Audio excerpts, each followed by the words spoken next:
안녕하십니까. 2025년 5월 30일 저병무의 팩트 시작하겠습니다. 자, 이준석 젓가락 발언. 여전히 지금 파장이 확대되고 있습니다. 이 확대되고 있는데 물론 처음부터 이준석 후보가 기여한 건 사실이지만 민주당의 대응 잘못, 여기에 상당한 원인이 있다. 이걸 말씀드리려고 합니다. 이준석 후보가 오늘 이 젓가락 발언과 관련해서 당원들한테 다시 또 메일을 보내면서 사과를 했습니다. 3차 TV 토론 중 저희 부적절한 표현으로 인해서 많은 분들께 실망과 상심을 안겨드렸다. 제 진심이 제대로 전달되지 못하고 표현의 수위로 인해 상처받으신 모든 분들께 깊이 사과를 드린다. 어떤 변명도 하지 않겠다. 의욕이 앞선 한순간의 경솔함으로 그 다짐을 지키지 못한 순간이 있었다. 이번 일을 계기로 다시는 같은 실수를 반복하지 않도록 더욱 절제된 자세로 임하겠다.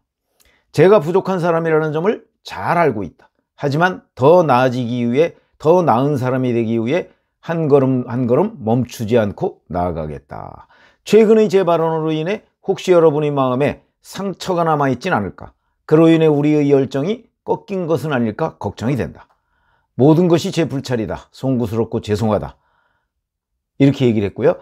그리고 그리고 나서 뭐 후보 사퇴 뭐 이런 그 압박에 시달리고 있지만 그 부분은 얘기를 안 하고 완주, 남은 기간 최선을 다하겠다. 이렇게 얘기를 했습니다.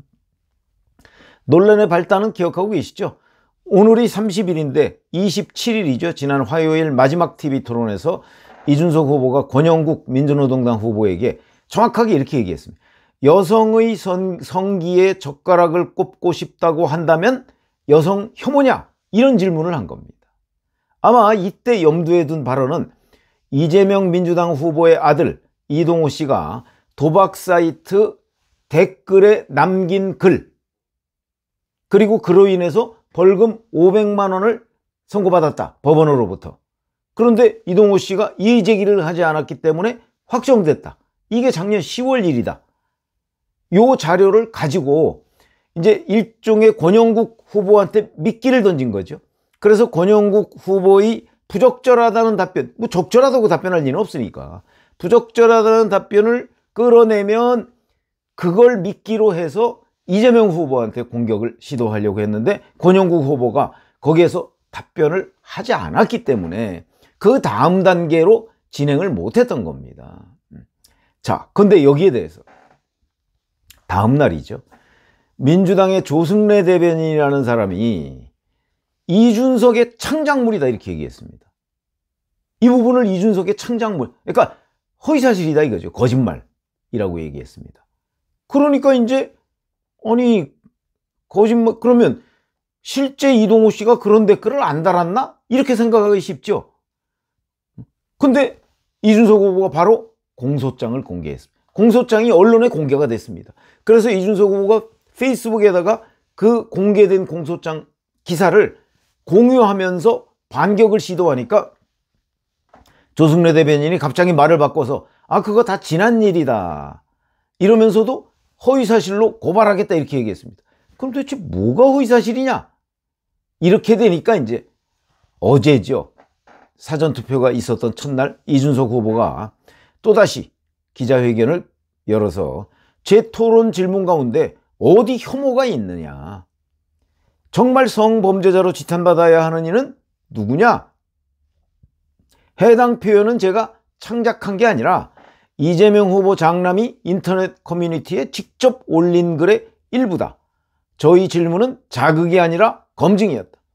이재명 후보가 가족의 일탈에 대해 어떤 책임의식을 가졌는지 확인해야 했지만 책임을 회피했다. 이렇게 얘기했습니다. 자, 그런데 이제 이게 핵심 내용이 이겁니다. 그러니까 이재명 후보의 장남 이동호 씨가 그 도박 인터넷 사이트에 올린 댓글이 있고요. 그에 대해서 이준석 후보가 그 공소장을 보고 댓글 일람표, 범죄 일람표라는 게 4개가 돼 있습니다. 입에 담지 못할 여성 폄하, 혐오 뭐 이런 표현들입니다. 그거를 본인은 순화해서 표현한다고 이제 이렇게 표현을 한 거죠. 그 부분이 있고 여기에 대해서 민주당이 창작물이다 이랬다가 창작물이 아니라는 게 밝혀지니까 그 다음에는 이제 지난 일이다 이렇게 덮었죠. 근데 이재명 후보는요, 여기에 대해서 동문서답을 했습니다. 그러니까 이재명 후보가 동문서답을 할 때까지만 해도 저는 대응은, 적어도 이재명 후보의 입장에서 보면 대응은 잘한 걸로 보입니다. 아, 이거 쓸데없이 우리가 자꾸 반격한다고 키울 일 없다. 왜냐면 이게 그냥 지난 일이고요, 이재명 후보가 과거 이 부분과 관련해서 사과를 한 일이 있습니다, 그걸로 가름하겠습니다, 이러면 넘어갈 수도 있는. 그래서 저는 사실은 이 파장이 크지 않을 거라고, 왜냐하면 상식적으로 생각하면 제가 얘기하는 식으로 넘어갔어야 되는 거거든요. 그런데 이 민주당의 법조인이라는 사람, 조승래 대변인도 판사 출신인가 그렇죠, 아마 법조인입니다. 정치를 오랫동안 안 한 법조인, 이런 사람들이 바로 정치적 상상력의 한계에 부딪혔다고 저는 봅니다. 왜냐하면 이동호 씨가 원래 달았던 그 댓글은요, 여성의 성기, 이게 아닙니다. 남성의 성기입니다. 거기에 이제 젓가락 뭐 이렇게 돼 있던 거죠. 그러니까 이 사람들이 이 순수하게 법률적 관점에서 보면, 아니 남성이라는 게 댓글 그건데 이거를 이준석이 여성이라고 하고 뭐 이러면 허위사실이지. 그거는요, 법률의 영역입니다. 아마 법률적으로도 순화했다 이러면 그거는 의견 표명으로 넘어갈 수 있을 거요. 허위사실이 아니고. 왜냐하면 순화한 거기 때문에 그걸 그대로 표현할 수 없는 거 아닙니까? 거기에 그대로 표현하기 어려운 단어가 있습니다. 그러니까 그래서 순화했다, 충분히 저는 설명이 된다고 봅니다. 법률적으로도 양해가 되는 상황이다. 근데 요거를 딱 잡아서 허위사실이다 이렇게 반격을 하는 바람에 이제 많은 사람들이 뭐가 허위인데? 그리고 이준석 후보가 그래 거기에 뭐가 혐오야? 이렇게 얘기하니까 그래 뭐지 그게? 이래서 찾아보게 되고 이 보도가 점점 더 굴러가게 된 거라는 거지. 그러니까 이제 여기저기서 그러면 허위사실이 아니냐, 이러면 이제 뭐 남성 얘기 나오고 여성 얘기 나오고 하지 않을 수가 없습니다. 그런 거고, 그러다 보니까 또 이동호 씨의 공소장이 사실상 판결문처럼 돼 있죠. 왜냐하면 본인이 이의 제기를 하지 않았으니까 그 공소장 내용을 다 인정하게 되지 않습니까? 공소장을 볼 수밖에 없어진 것이고, 그러다 보니까 또 이거 못지않게 큰 얘기가 도박입니다. 무려 2억 3천만 원 정도를 그 도박 사이트에 입금을 했다. 입금. 이거는요, 그냥 뭐 주고받고 이게 아니고요, 일방적으로 입금을 했다는 얘기입니다. 그러면 2억 3천만 원이 어디서 났다는 얘기죠. 그 장영하 변호사 말에 따르면 이동호 씨의 재산은 현재 그 이재명 후보가 대선 중앙선관위에 등록을 하지 않았겠습니까? 그 등록한 데 보면 아직 결혼 전이기 때문에 6월에 결혼한다고 합니다. 재산을 신고를 해야 됩니다. 거기에 신고한 재산이 390만 원밖에 안 된다고 하거든요. 그리고 세금을 낸 기록이 없다고 합니다. 근데 2억 3천만 원은 어디서 나서 도박 사이트에 입금을 했느냐? 증여 아니냐? 결국 이재명 돈 아니냐? 아버지 돈 아니냐? 당연히 의심을 사기에 충분하죠. 여기까지 이제 상습 도박에다가 그 도박 자금의 출처까지 눈덩이로 불어나게 된 겁니다. 원래 이재명 후보 아들인 이동호 씨가 도박을 했다는 거 오래전에 나온 얘기입니다. 지난 2022년에도 나왔습니다. 그래서 그때 사과한 거 아마 기억하실 겁니다. 그리고 이동호 씨의 뭐 성매매 의혹까지도 있었는데 그것도 뭐 아들이 아니라고 하니까 아빠로서 믿을 수밖에 없다, 이렇게 얘기를 했습니다. 그거 저는 뭐 충분히 일리 있는 해명이라고 생각합니다. 다 큰 아들이 어디 가서 무슨 짓을 하는지 아빠로서 그걸 다 어떻게 알겠습니까? 아무리 이재명 후보라도. 그렇기 때문에 그 해명이 저는 당시에 납득이 되는, 아들이 아니라고 하는데 어떻게 하겠느냐, 유권자들이 좀 양해해달라, 뭐 그럴 수 있다고 생각합니다. 그렇게 해서 넘어갔던 일인데, 그리고 그때 사과했었고요.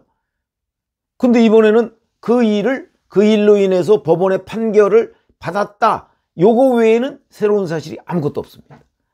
그걸 지금 이준석 후보가 꺼내서 얘기를 한 겁니다. 그랬더니 거기에 거짓말이라고 했다가 거짓말이 아닌 게 드러나니까 남성 성기와 관련한 이런 것들을 얘기한, 원래는 그랬는데 그거를 이준석 후보가 여성으로 바꿨기 때문에 허위사실이다, 이렇게 얘기하니까 그래, 공소장에 한번 보자, 이렇게 됐고, 공소장을 보니까 이거 못지않게 큰 문제가 도박 자금이다, 이렇게 번진 겁니다. 처음부터 아마 이렇게 생각하시면 될 겁니다. 이재명 후보는 저는 비교적 이재명 후보의 입장에서 보면 아마 효과적인 대응, 동문서답, 동문서답도 대응 방법 중에 하나니까 했다고 보는데, 손발이 안 맞았는지 아니면 역할 분담을 잘못했는지 조승래 대변인이나 민주당 사람들은 처음에 이걸 허위로 몰았다가, 그러니까 창작물로 몰았다가 그 다음에 허위가 아니라고 밝혀지니까 남성을 여성으로 바꿨다는 게 허위다, 이런 식으로 돼서 도박자금까지 불거지는 이런 일이 벌어졌다. 그러니까 처음부터 그냥 죄송합니다, 이미 사과드렸고요, 그 부분은 여전히 반성하고 있습니다, 라는 식으로 대응을 했다면 파장도 크지 않고, 왜냐면 이게 기본적으로 이재명 후보 본인의 일이 아니지 않습니까? 본인의 아들 일입니다.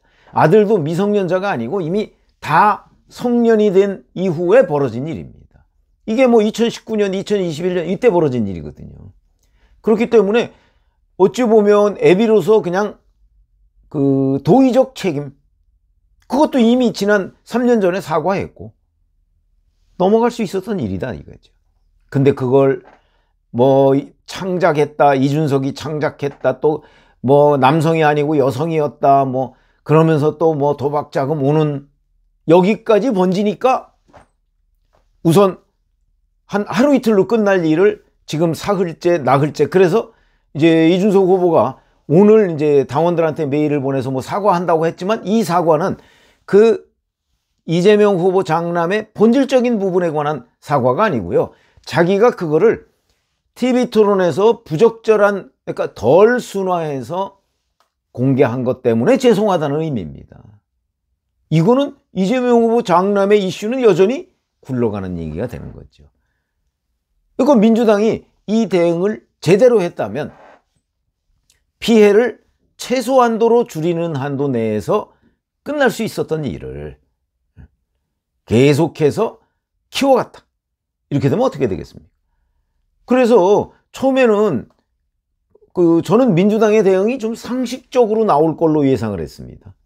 그래서 이 피해가 이재명 후보한테는 크지 않고 이준석 후보가 피해가 더 클 것이고, 그 다음에 2차적으로 이재명 후보도 득될 리가 없다, 이렇게 생각을 했었는데, 그리고 그렇게 제가 말씀을 드렸었고요. 근데 그게 아니라 민주당이 이 피해를 오히려 키웠다. 이준석 후보한테 반격을 함으로써 이준석의 재반격을 유발했고요. 그러면서 피해가 더 커졌고, 이렇게 되니까 국민의힘 김문수 후보 측도 처음에는 이 부분을 완전히 너희들끼리 싸우는 거, 이렇게 돼 있었는데 이제는 그게 아니게 됐다. 당장 우리가 코멘트한 부분이 아니다, 이렇게 이제 신동욱 대변인이 28일에 얘기했었거든요. 그러더니 어제 선대위 장동혁 종합상황실장이 이렇게 얘기했습니다. 공소장 공개로 이동호 씨의 성적 혐오 발언이 사실로 확인됐고 억대 사이버 불법 도박도 추가로 드러났다. 그러면서 이재명 후보 가족 진상조사단 이런 걸 구성하고 그랬습니다. 이게 다 정치 공세성이죠. 지금 선거 며칠 남았다고. 그러나 이런 것들이 유권자의 투표에 영향을 미친다. 그러니까 처음부터 정직하게 과거의 일이고 이렇게 해서 팩트 대응을 하고 잘못했다는 사과를 반복했으면 피해를 최소화했을 것을 민주당이 아무런 잘못이 없다, 어쩔래 라는 식으로 나와서 피해를 키웠다. 자, 그럼 이 피해가 얼마나 될 것이냐, 그건 정확하게 우리가 관측하기는 어렵죠. 그러나 최소한 저는 민주당이 제가 예상했던 대로 대응했다면 피해가 크지 않았을 텐데 민주당이 완전 오리발에다가 오히려 이준석 후보에게 덮어씌우게 하려고 하다가 미수에 그치는 바람에 피해가 더 커졌다. 이렇게 생각, 그거는 분명해집니다. 지금 이제 오늘이 30일이니까 어제 그 27일 밤이니까 뭐 대략 이제 이틀, 사흘 정도 지난 셈인데 이때까지 피해가 커졌다. 그리고 국민의힘까지 지금 가세해서 이제 이재명, 국민의힘이야 뭐 이준석 후보를 공격할 이유는 없는 거죠. 그러니까 이재명 후보 아들 문제를 집중포화하기 시작했기 때문에 이 문제는 점점 더 피해가 커질 수밖에 없다. 그러나 이거 하나 때문에 뭐 이재명 김문수 간의 지지율이 역전되거나 뭐 그거는 우리가 장담할 수는 없죠. 그러나 자, 오늘까지 이제 사전투표 하는데 사전투표도 절반쯤은 이 영향을 받았을 거고요. 거기다가 뭐 유시민 그 전 노무현재단 이사장의 발언까지 뭐 이렇게 되면 여하튼 민주당의 잘못된 대응, 이게 이재명 후보의 피해를 키웠는데 이 키운 파장이 생각보다 커질 수 있겠다. 근데 그 원인 제공은 민주당이 했다. 이렇게 말씀을 드리겠습니다. 고맙습니다.